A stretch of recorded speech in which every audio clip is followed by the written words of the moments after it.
Hey guys, today we're going to learn on how to send a gift on TikTok. And all we have to do is to launch our TikTok application. And then from here, we're going to tap on our profile. Then we're going to tap on the three lines and then tap on settings and privacy. From there, we're going to tap on balance. And then from here, we are going to tap on get coins since we do not have any coins on our TikTok account.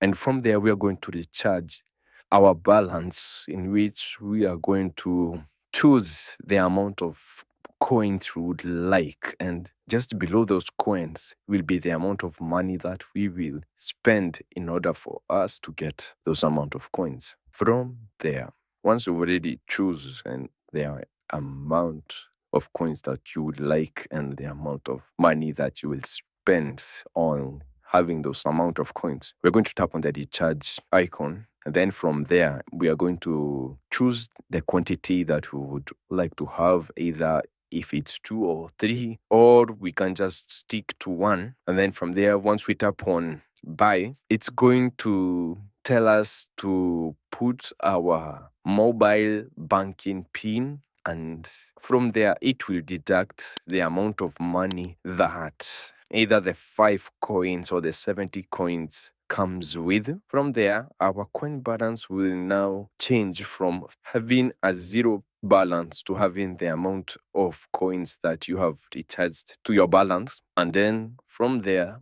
if you wanted to use those type of coins, all you will have to do is to go on a live account, see if you decide to choose this person, and if he doesn't have the type of content we like, we can just continue scrolling down again until we see a content that we like.